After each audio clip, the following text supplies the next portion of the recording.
El maestro le dijo a la gente, yo soy el pan de la vida. El que viene a mí no pasará hambre, y el que cree en mí nunca tendrá sed. Pero, como les he dicho, me han visto y no creen. Todo lo que me da el Padre vendrá a mí, y al que venga a mí no lo echaré fuera, porque he bajado del cielo no para hacer mi voluntad, sino la voluntad del que me ha enviado. Y esta es la voluntad, que no pierda nada de lo que Él me dio.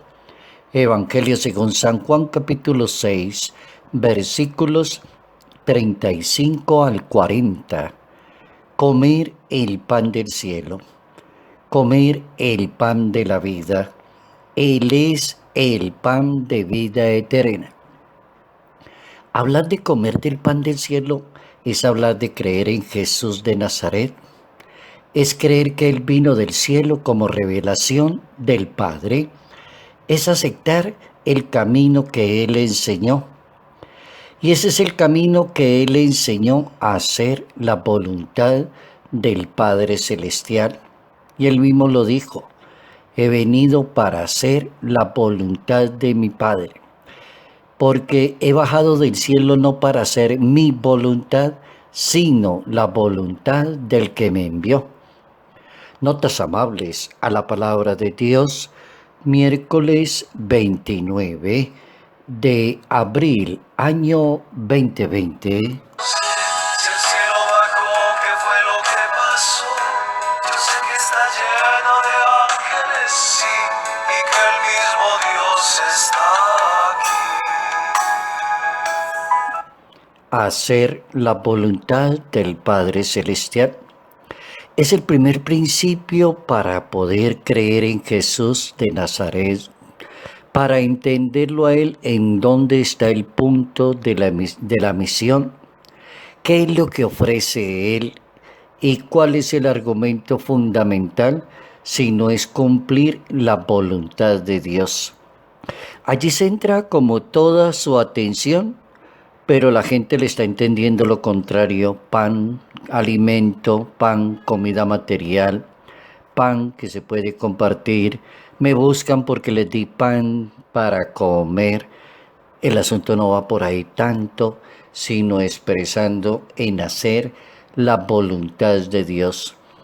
Y cuando se trata de hacer la voluntad de Dios, ese no es un tema muy fácil, porque no fue fácil para Jesús de Nazaret hacer la voluntad de su Padre Celestial. Él mismo dice que vino para hacer la voluntad de el Padre y no la voluntad personal, no para dañar el plan. Y cuando se daña el plan de Dios, se llama un pecado la desobediencia, desobedecer el mandato de Dios. Lo que manda Dios es aquello y lo que debe obedecer el creyente es esto. Así se mueve un poco la voluntad de Dios. Jesús experimenta que no es fácil hacer la voluntad. Jesús le pide a su Padre Celestial que lo ayude a hacer la voluntad. Sepárame, que si es posible, deja de mí este cáliz, que yo quiero hacer tu voluntad. Quiero llegar hasta el final. Avíseme si esta es la voluntad o no la es. Ahí nos damos cuenta que no es fácil hablar así de voluntad, como tomar una decisión en la vida y decir, esta es la voluntad de Dios. Que yo sea sacerdote, ¿será esa la voluntad? ¿Será esa mi vocación? Que debo casarme, ¿será esa la voluntad de Dios? ¿Es el momento para hacerlo? ¿Cómo manejar ese tema de la voluntad de Dios?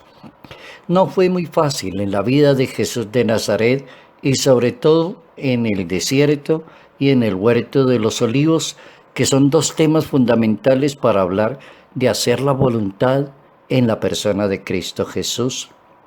Tampoco lo fue para los apóstoles ni para los discípulos, porque al fin y al cabo quedaron 12 de 72, y de los 12 uno traiciona a su maestro y el otro lo niega. No es fácil hacer la voluntad de Dios.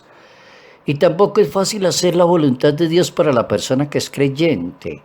Y la persona que es creyente trata de hacer la voluntad de Dios como eligiendo en una bandeja de posibilidades y de opciones cuál es la voluntad. ¿Será esta o no será esta la voluntad de Dios? ¿Será la voluntad de Dios que yo preste el servicio en este apostolado? ¿O será que este apostolado lo estoy realizando mal y no estoy haciendo la voluntad de Dios? ¿Será que hago la voluntad de Dios a la medida de que me gusta ser apóstol, catequista? ¿Esa será la voluntad? ¿O no hago la voluntad de Dios? Entonces aparece el que daña la voluntad de Dios, que se llama la desobediencia. La Biblia define la desobediencia como un pecado y aparece como el primer pecado de la historia de la humanidad, la desobediencia, ubicada ya en ese capítulo 3 del libro del Génesis en la Santa Biblia. Desobediencia, como una elección que es contraria a Dios. La desobediencia de Adán resultó pues en la humanidad siendo separada de Dios. La desobediencia tiene como sus propias consecuencias y tiene sus pasos más altos y menos altos, más fuertes, más graves y un poco veniales en algunas oportunidades. Luego el tema es bastante amplio. La obediencia siempre nos ha costado. A una persona le cuesta obedecerle a sus padres, a sus maestros. A las personas les cuesta obedecer a la autoridad. Les cuesta obedecer órdenes. No quieren pensar, no quieren reaccionar. El pecado de la desobediencia. Y aparece el pecado como una actitud contraria a Dios. Y el Catecismo de la Iglesia Católica nos va a dar una mano en ese sentido con una definición de esas de San Agustín, de los grandes hombres de la historia, de los grandes santos, Santo Tomás, San Agustín. Y en ese numeral 1849 del Catecismo de la Iglesia Católica, el pecado es una falta contra la razón, contra la verdad, contra la conciencia recta. Eso es pecado, es una falta contra la razón. No queremos razonar, no queremos afrontar la verdad, no queremos cultivar una conciencia recta, una conciencia moral que es el eco de la voz de Dios y de la palabra misma de Dios. Es falta de amor verdadero para con Dios y para con los demás. El pecado es el apego a ciertos bienes pasajeros. El pecado como que hiere la naturaleza y atenta contra la solidaridad de las demás personas. El pecado es una ofensa a Dios, dice el Catecismo de la Iglesia Católica. Y así lo dice el Salmo 51. El Salmo 51 dice: contra ti solo pequé, cometí la maldad que aborreces. Entonces el pecado se levanta contra el amor que Dios no tiene y aparta de él nuestro corazón. Como el primer pecado es una desobediencia, dice el Catecismo, el primer pecado que cometió la humanidad fue una desobediencia, una rebelión contra Dios, pretendiendo conocer y determinar el bien y el mal. El pecado es así. Amor decía hasta el desprecio de Dios, diría San Agustín de Hipona. Bien interesante aprender de la Santa Biblia qué significa hacer la voluntad de Dios. Si el Hijo de Dios dice que Él es el pan de la vida y que Él viene a ofrecer eso a la humanidad, y todo el que crea en Él tendrá vida eterna.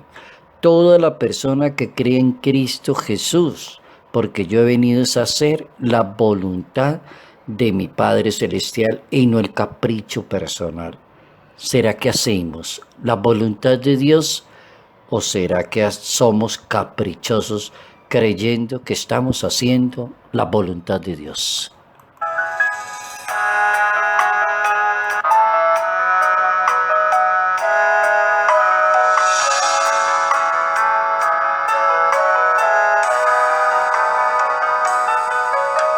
Si los ángeles vuelan, la iglesia se alegra, todos cantan y lloran y las almas se elevan, se asusta el infierno, se aleja el mal.